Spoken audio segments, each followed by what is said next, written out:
record. So you probably just got a notification that recording is going to start. Not too much news. I believe we have a speaker lined up for next week, and we're working on the week after. If you have any speaker ideas, let me know, and I will let them take it away and some notes at the end. Any questions? Are we good to start now? How dependent on were we on Audrey, or has Audrey's she's here. Audrey's here. She was hidden on my screen. Oh, I see. Here I am. It's very nice to see you, Audrey. Very cool. All right, then I'll hush up. Yeah. Hi, everyone. I introduced myself before, but I'm Amalia. I'm the managing director of Jewish Theater. And this is Audrey Heller. She is the founder and producing artistic director. And Ray Hedden is a board member. He's also a local performer. He performs with a lot of the different theater companies, different voiceover stuff. So he's going to be doing the narration for our little presentation because he has an awesome voice. So anyways, yeah, he has a couple things to say. And then after that, I will start screen sharing and stuff. But Ray, take it away. Okay, thanks, Amalia. First of all, I do want to thank Rotary Club for inviting us. Particularly important to us because all of us in JTB feel that we are sort of an unknown presence in Bloomington, relatively speaking. Everybody knows about IU Theater, everybody knows about Cardinal Stage, Bloomington Playwrights Project, but a lot of people do not know about us. And so that's our hope today, is that we can come out of the shadows and you'll know more about us. And if you have any questions toward the end, we would welcome them. I do want to say also, this is not a neutral statement, of course, but I have acted with IU Theater and with Cardinal Stage and Bloomington Playwrights Project. And I am on the BPP board as well. And I am convinced that JTB is every bit as good as all those other companies in town. Our productions are not as big. We don't have the space for huge productions, but the quality is just as good as anything else in town. So I hope that you enjoy this presentation. It should take about 10 minutes, and then we would welcome questions from you.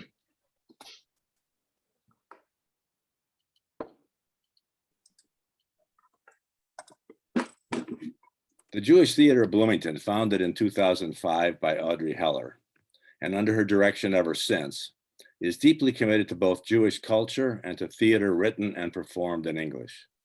It is our mission to produce works that arise from or reflect the Jewish experience, while touching at the same time on universal human concerns relevant to a diverse audience of Jews and non-Jews alike. The only Jewish theater in Indiana, JTB has grown from garage band status to full orchestra stature, and in the process has become one of the top Jewish theaters in the country. Incidentally, there is also a long history in this country of Yiddish theater, plays written and performed in Yiddish. That's not us. Everything we do is written and performed in English. We are a professional, nonprofit, 501c3 theater company with a 12-member board of directors. All of our positions, under the supervision of artistic director Audrey Heller, are salaried. We hold open auditions for every play, and our casts include IU students, local Bloomington actors, and professional equity actors from Indianapolis, Atlanta, Chicago, and Holland, Michigan. JTB now produces 2 full-length, high-quality plays a year, written by established playwrights and guided by experienced directors. We have done so mainly on our own, but occasionally in collaboration with Cardinal Stage, Bloomington Playwrights Project, and Stages Bloomington.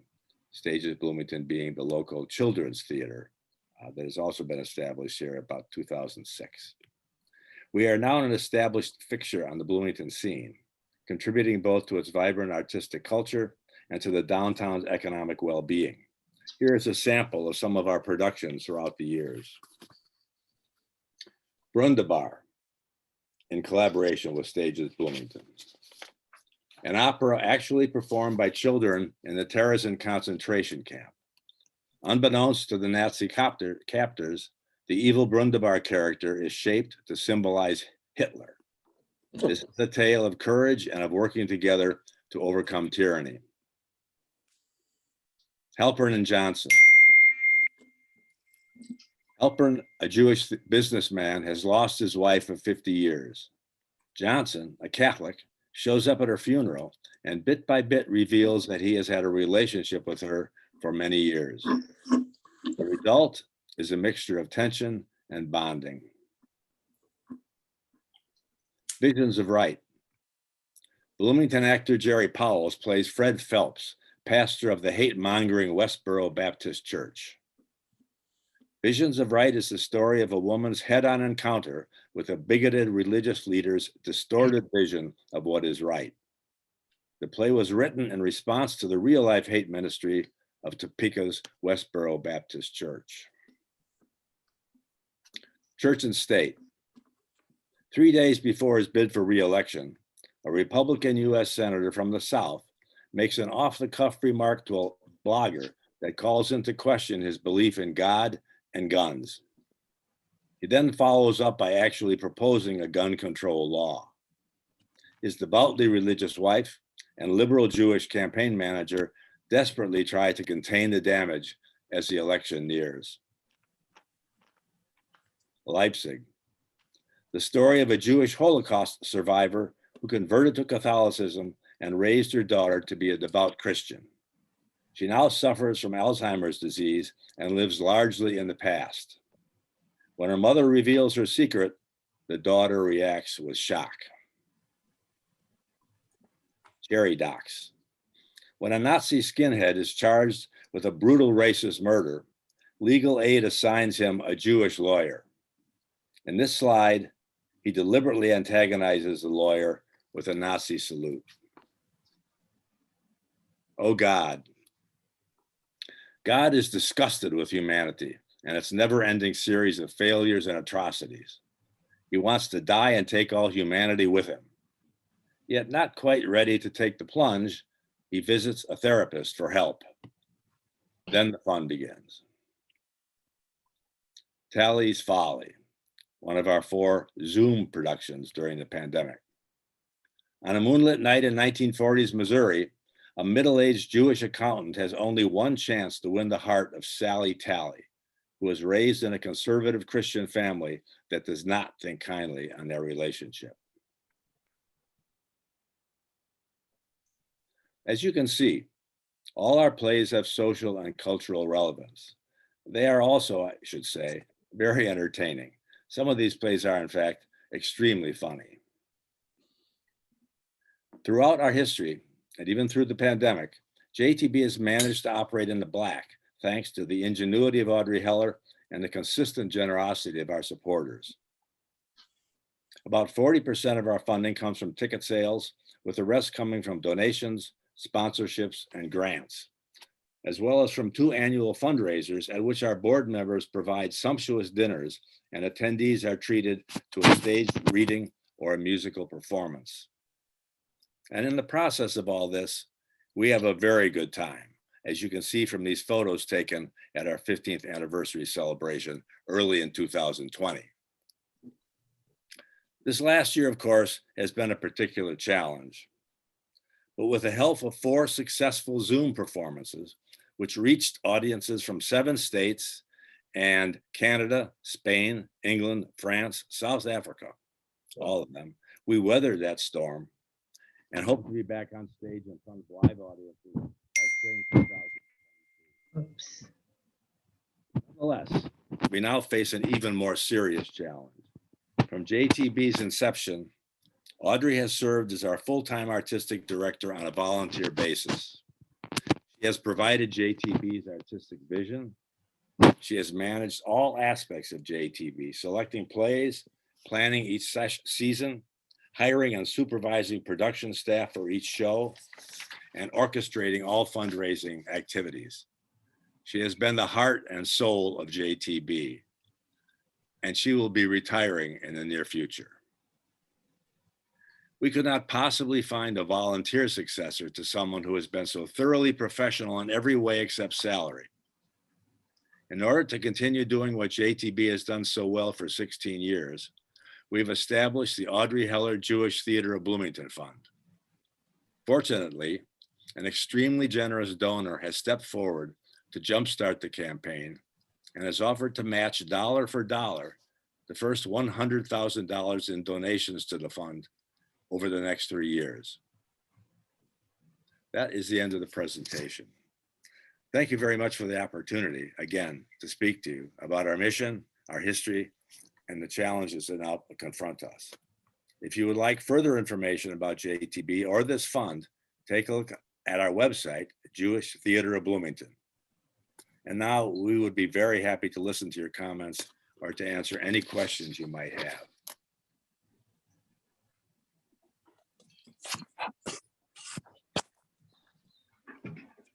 Thank you for that presentation.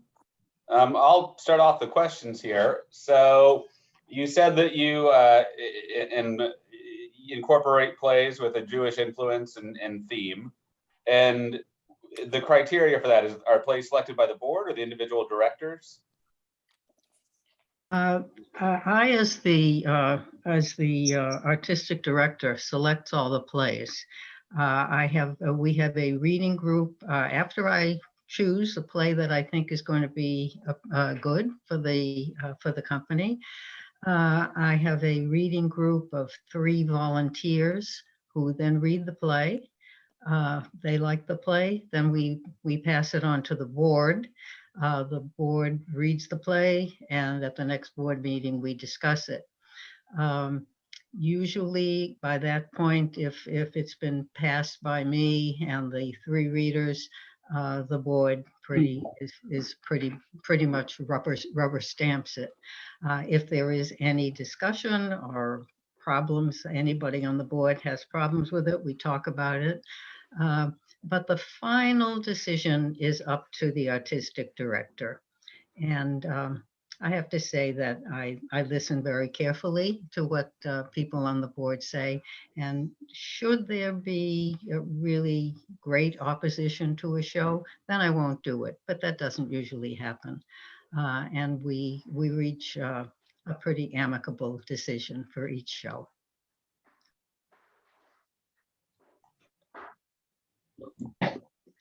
Any other comments, questions? I have a couple questions. I don't know how much common knowledge it is, but I believe that I've lost complete track of Hank. But Hank Bierman was one of the original founders, I believe, of Jewish theater. Who was that? Hank Bierman? No.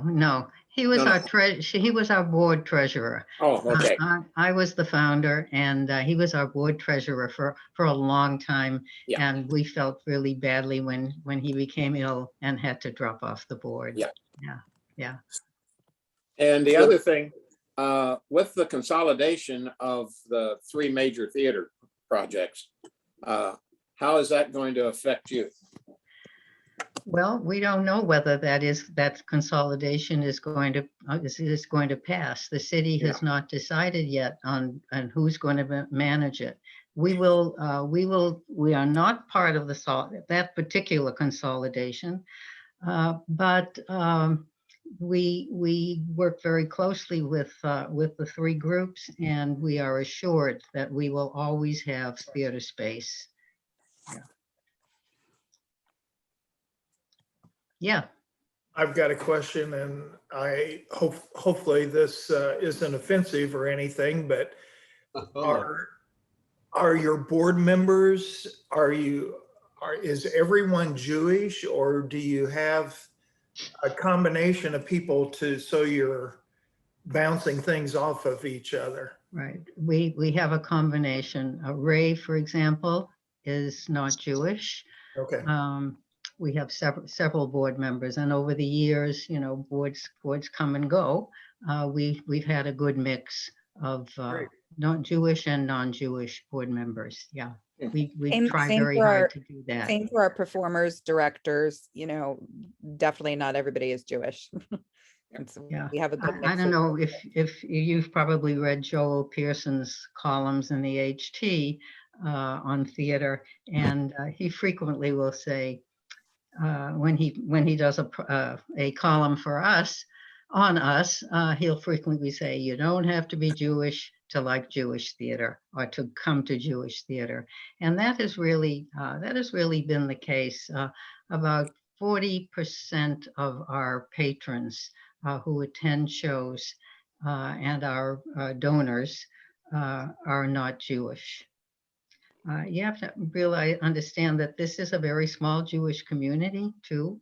There are probably 200 families affiliated with the synagogue. And of course, there are other Jewish people in the community who are not affiliated by faith. But it is a small Jewish community. And we realized that at the very outset that we need to do shows that will speak to a diverse audience. And also it was an educational idea that to inform people about Jewish life. So I have a question, Question? Audrey. Yeah. Yeah, as a founding member, do you recall your first production and how was that received? Yeah, okay. Well, that comes with a little story. When I was in graduate school, I made one of my very good graduate school friends was a man named Marv Chernoff.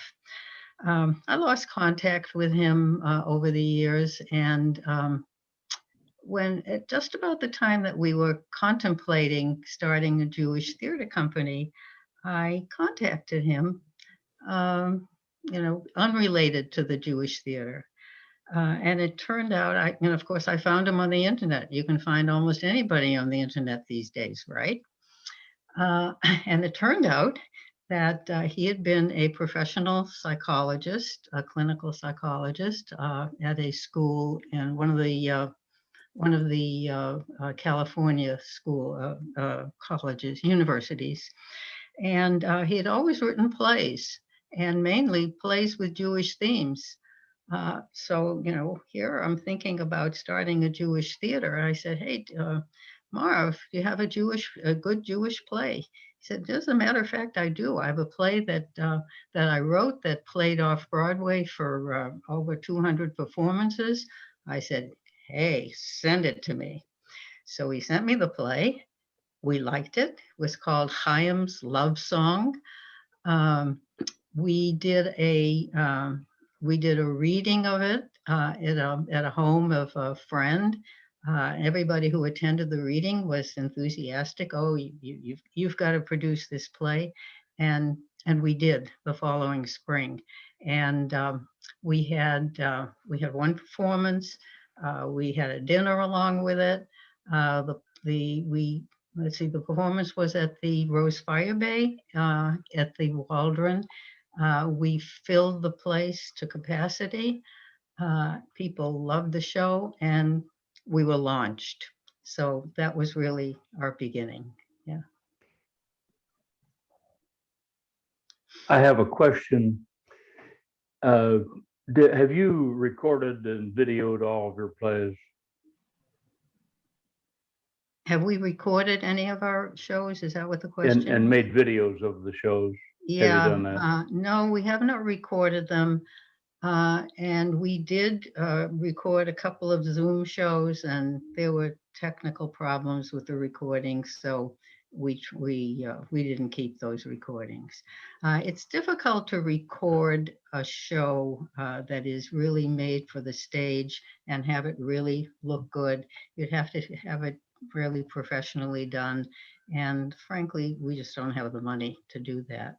Yeah. And Audrey, am I right that if we have equity actors, which we frequently do, equity does not allow us to record? Yeah.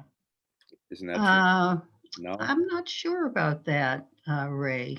I really don't know. Okay, Yeah. BPP has had trouble with that. Oh, really? Okay. I think Yeah.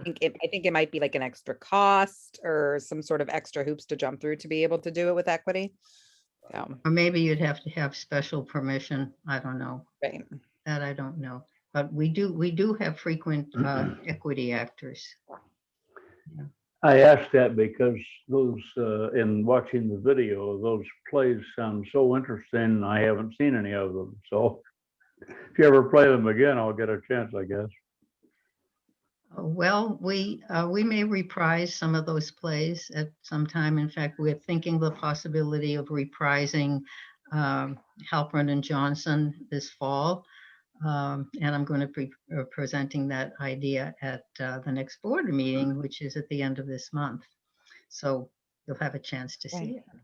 Stay Thank you. tuned the next few weeks. If that gets approved, we'll announce it. It's a great show though. I've read it. I didn't get to see the last performance because I didn't live here yet, but it's really, really good show.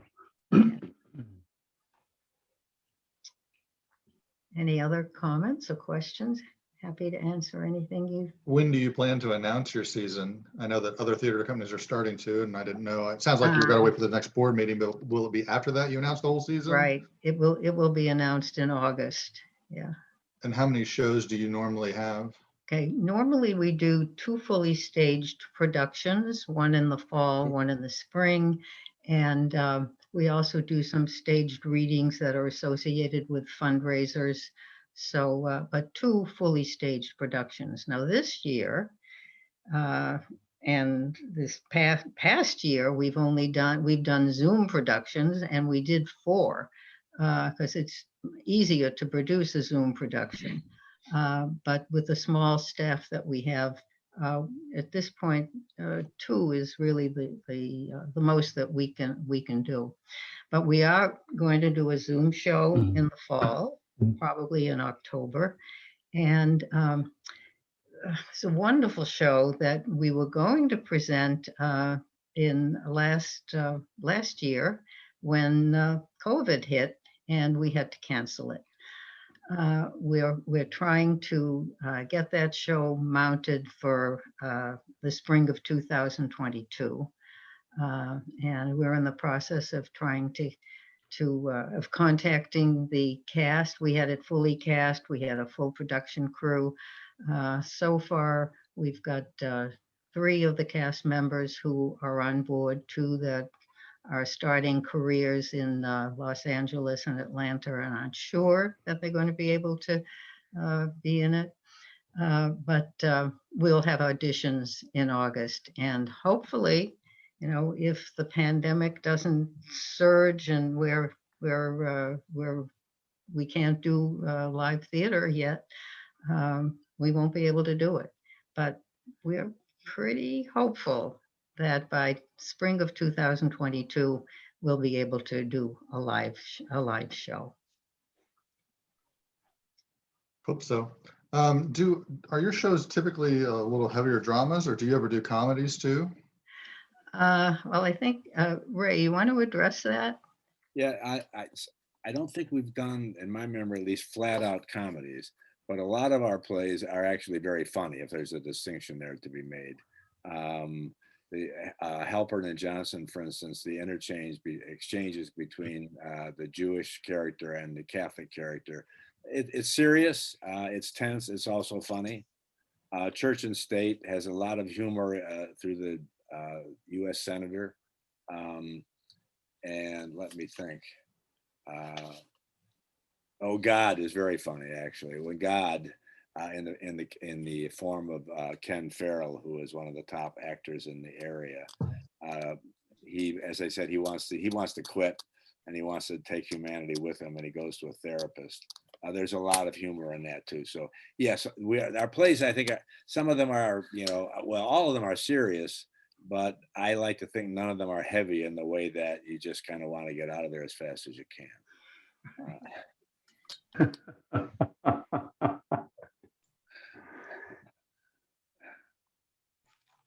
Any other questions or comments? Well, we thank you so much Can you for hear me? Thank you, for Diane. having us.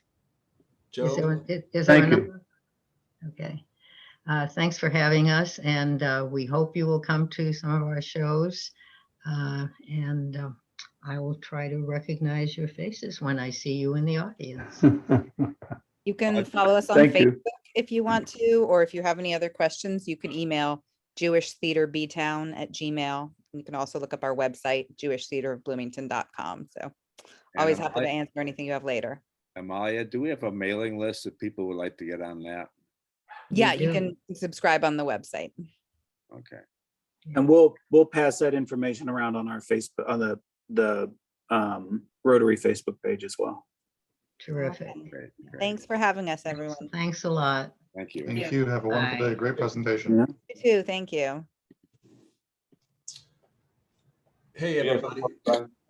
Joe, can you? Gabe, Joe? Yes. Yeah. Hey. Have you Oh, shit. had an update on Hank, or have I missed something? No, I have tried and failed through a couple different avenues to reach Hank, and have not had an update.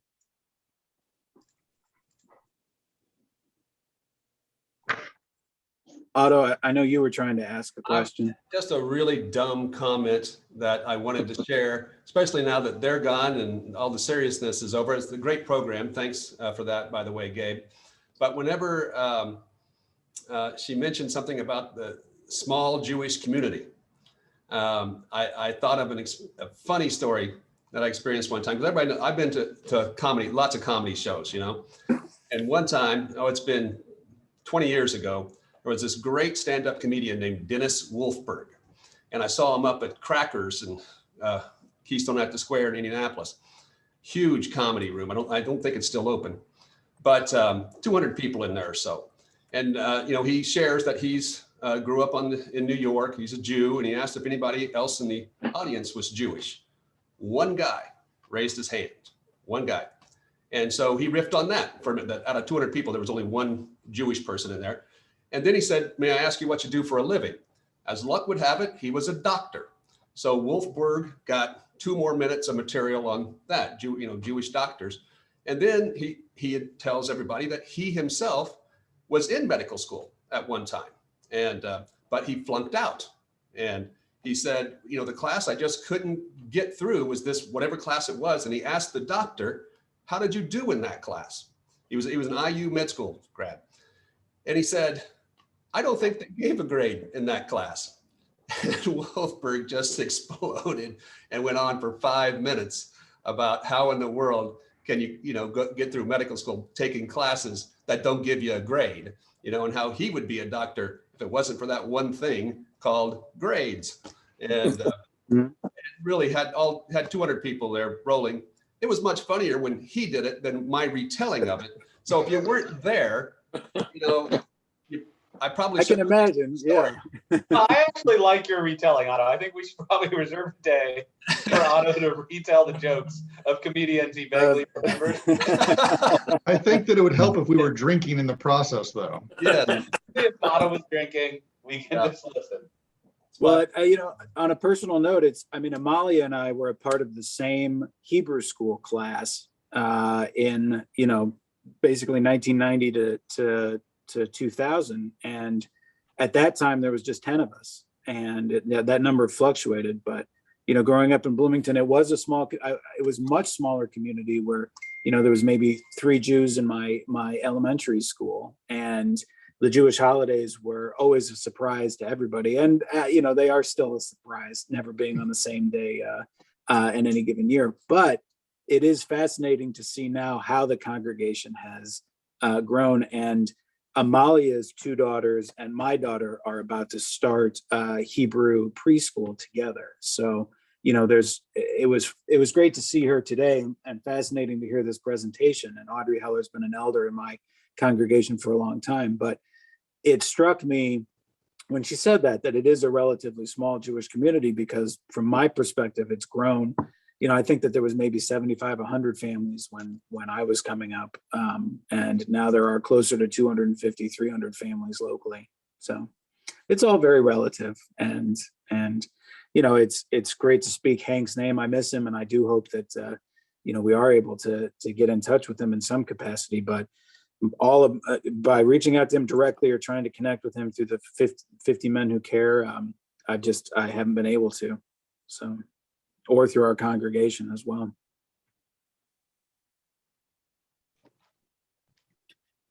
So personally, I'm going to have to jump off. Joe, this is your meeting, and you are, I know you're vying for best president ever. And, I never said ever. You're right. I'm sorry. You said mediocre, best president, better president than Brian. Right.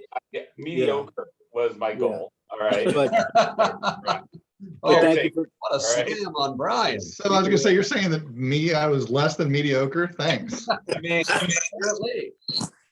I that will say- maybe was what that implied, but Vic, you I know, will say, my heart, Vic, you're always number one, Brian. Vic, it was good to see Carla in the background. I hope she's doing well.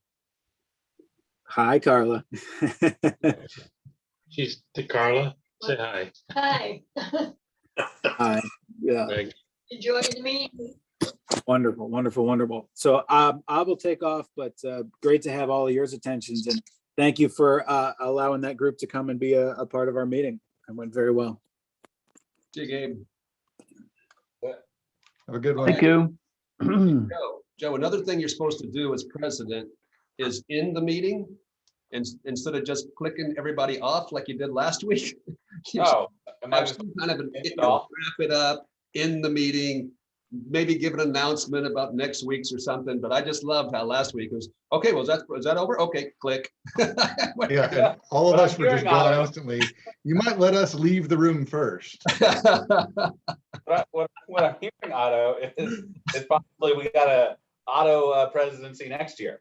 I was president and the club barely survived that year. So no, that's not what I'm counting on is, you know, if I get followed up by you, then I look a lot better. So you all right. would. I made the mistake of the Tom Bunger remembers it well, I'm sure. The law school professor. Yes. We all remember that program, Otto. Yes, about killed the club with it. Well, now I have to hear the story before we end this meeting. What was that story? Anti-affirmative action, you know, which you can be anti-affirmative action, but still be compassionate and kind in the way you present it. Joe, Jeff Stake. Okay. He what, Tom? Jeff Stake. It was Professor Stake. Okay. Got it. Anyway, yeah, he was a terrible program, and he offended, several members of the club. And Mike Hoffman stood up and said, we should have shut you down before, Mike Hoffman, he doesn't take kindly to that stuff, and by God. And then I can't remember, somebody was Kirk White. He was my hero that day because he said, Rotary is a place that, where we embrace others' opinions without being hateful back to them, but kind of thing. But the damage was done. But you talk about awkward and wanting to just shrink into oblivion and disappear from that president's podium at the end of that. Really, that was horrible. And we had members quit over it. And I didn't know the guy. I just got him out of the newspaper. He was on the front page of the newspaper. Yeah, we had 3 members quit. Say what? 3 members quit over that program. Yeah. Wow. So think about that next time you ask me to be president. Wasn't your fault. Yeah. We'll think about that before we ask you to schedule a program for us. I mean, Stake is a good family friend. I know him pretty well. I worked for him in law school for a bit. I was thinking about him as a speaker, but I guess I learned, Oh God, no! Please. I learned that lesson. In the last one. Yeah. Been 15 years. All right, I'll mark Jeff off as not in the not on the list to ask. He's actually best friends with my uncle, but he had his class in law school. He was kind of a boring prof, but outside of class, good guy, except not in Rotary presentations. No, it was terrible. Not to change the subject, but we should work on Kirk White and try and get him back in the club. I have been actually. Tom, you probably see him. I haven't seen him for a while, but I'm on the Hoosier Trails Boy Scout board with him, and so I have been working on him, and I've been working on Jeff Whistlage is on that with me also from Cardinal Spirits. Is Kurt showing any interest? Because I see him quite a bit. Well, he's a vice provost now. If you guys. Yeah, not a ton. I mean, I've brought it up several times. I don't think it would hurt to hit him from multiple angles. Okay. He's actually largely responsible for IU requiring vaccines, so I was very complimentary of that to him. An angle we might work is to have him speak.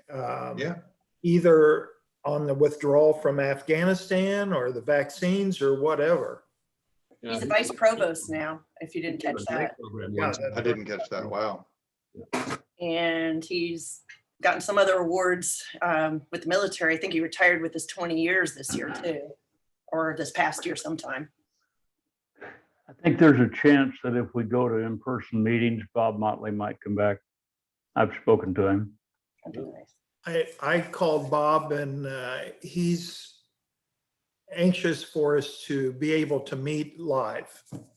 That's what he'd said to me too, Charlie. Right. Yeah, I think we all are. Joe, did you give your phone number to the IU people? No, I just did right now. I'll just do it right now. Okay, they're still putting us off. Last time I emailed them, which was last week, saying that they don't know anything yet, but they now have Joe and my cell phone to call us too. But we're still hearing nothing. I can tell you in other clubs that I'm involved in, we're starting to meet in person. Nobody's been able to do IU yet. And everywhere I've gone, the prices have gone up pretty significantly. Like on my BNI club, we used to pay $9.50 for a breakfast, and we're now paying 13 or 14. I mean, so we just need to prepare ourselves that we're I'd like to see us whatever do our it. deal was before. I'd like to see us do a trial meeting at the Legion, because the Kiwanis Club that met around the corner from us at the IU Union, they've gone there and they've been very pleased.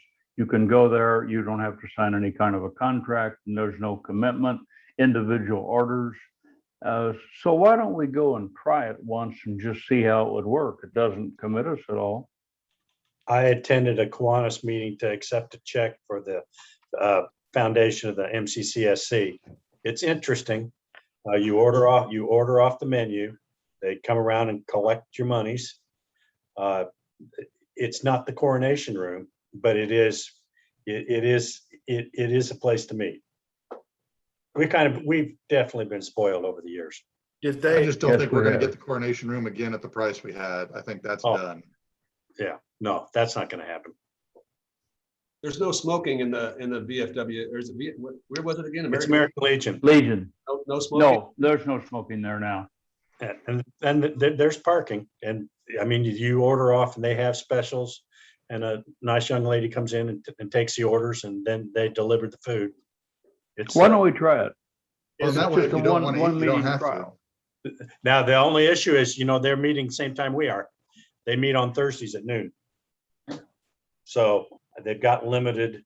I don't know all the rooms, but I know they have a room there. So I don't know what's available, and that could be a problem.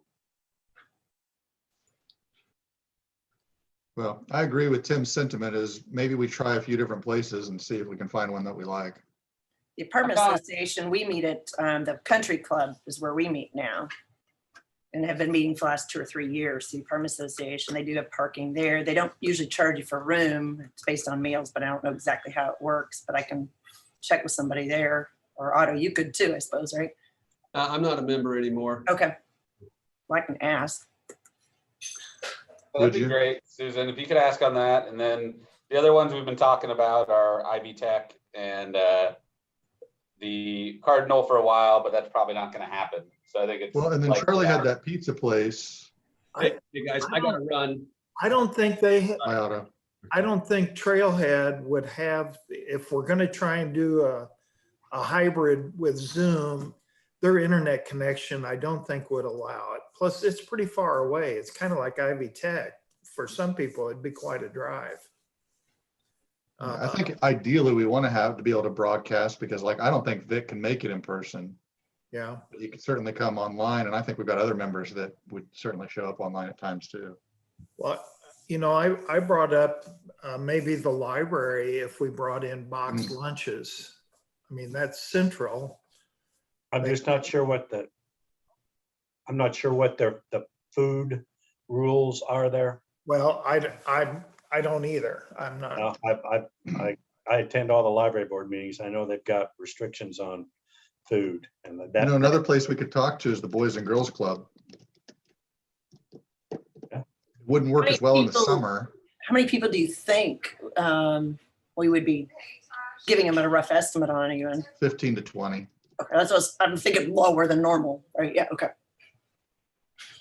I mean, our club is still like 36 people, 37, but we haven't had more than 20 people in years. Crazy Horse has a back room. I don't know what they have, but they've got, if you've never walked through, you go walk up Yeah. and then you go down, but they've got a back room there. And I think had stuff there years ago for something. Well, Maybe it was a president's meeting. I'm not sure. we had meetings in the Uptown in that back room at Yeah, they've got one too. I think the issue with that has been the cost and parking. So the cost per meal and then the parking situation. Yeah, I tend to refuse to pay parking meters. But I do have a secret spot downtown though. Is it Bunger's Law Firm? Because there aren't as many parking there now. Yeah, we're across the street, and I mean, I'll put a note to tow just Charlie's car. I park in my church lot, but Hey, how about Switchyard? I got connections over that I can get free parking up that way. what about Switch Yard? Don't they have those rooms in that pavilion or whatever that they were talking about? I have no idea. I'm not sure either. A long time ago, Terry's at Westbury's used to have meetings over there Yeah. at their place. I don't know if they still are doing any of that or not. What Gosh. about the Waldron? What is that? They're changing that from no longer being an arts center, correct? I'll go count the chairs at the Bender Lumber boardroom and see how many seats they have there. You think we'd get Paul to attend if we started doing it there? Right around from his office, if we're only talking 20 people or so. Well, Village Deli has a room towards the back on that right-hand side of the also that's a little separate. I can just tell you, trying to listen to people at the Village Deli is very challenging. Even if you're in that very back part, I think. Yeah. Yeah, our Rotary Club used to do it there. And Or we in did, the okay. morning. At noon, it would be bad. Okay. Yeah. I think a lot of restaurants are going to be bad at noon unless they're more off beat. And then there was an upstairs room. Lenny's bought that pizza place thing, but there's an upstairs room there. That's separate from the restaurant down below. I mean, they might be an option too. I don't think they rent that out anymore. Or at least we've had some problems with them or questions about that. And I don't know if they're doing that anymore or not. Well, most of your restaurants, the problem they've got right now is they can't hire people to work. Yeah. So that's another thing we're going to be possibly up against, unless they maybe knew consistently what day, I suppose. Well, My BNI group is actually doing the Hilton. We were in a private room there with a buffet. So I don't know if we want to ask them if they do a lunch buffet or something. They might. is that where Sunrise meets? That's where Sunrise used to meet forever ago. Sunrise is still virtual and they're still trying to figure it out too. Their last place was the deli and oh man, don't do that. The deli is rough for meetings. Although I've also been to one at Bedrock. Oh my God, never do that back room there. That is the worst sound ever. Oh,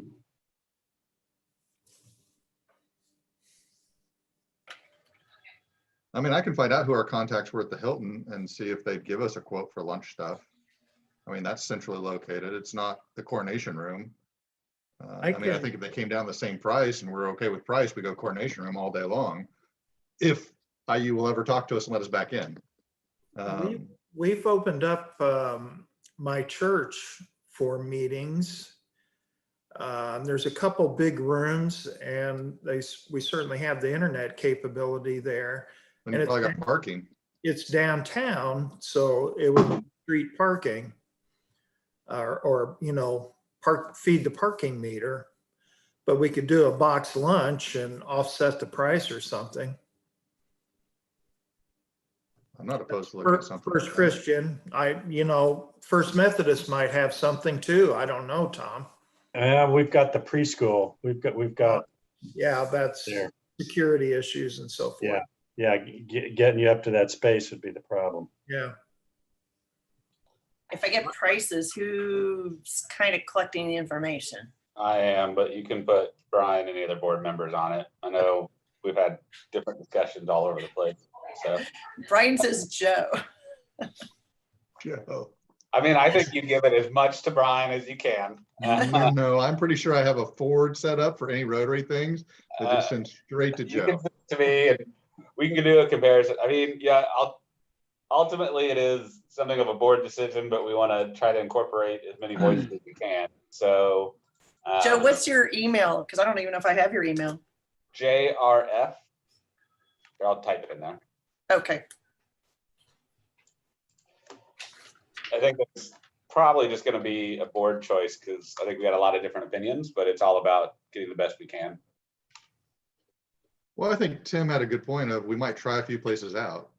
Maybe we rotate meetings for a month or two while we're trying different spots. I'm okay with that. I think that's a good idea. Gets a little Then people can confusing. truly It's hard vote on and the, see what it was like. it gets a little harder on the planner because the Apartment Association, we used to do that like 20, 30 years ago. I hated it when I was the one planning it because we tried to move them every time. So the No, person no, who I has to meant coordinate if we and get narrow it that down out to to like 3 everybody. spots, do a meeting at each spot of the 3, and then everybody vote, is what I meant. Now, Otto and I will still show up over at the IMU because out of habit. I was just gonna say, we gotta make sure Otto knows And where. me. I ate with Abaki Zai there a few times when we'd be out on a field trip or I'd show up over there not getting the memo. But hey, Susan, now our plan is to do this hybrid. So all you have to do is eat at the IMU, log on And to then your get phone, on. and you can still watch the meeting. There you go.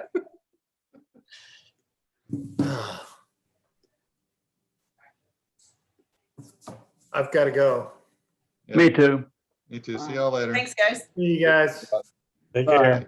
All right, I'm going to log off because Otto wants me to tell everyone I'm ending. Otto's already flown the coop.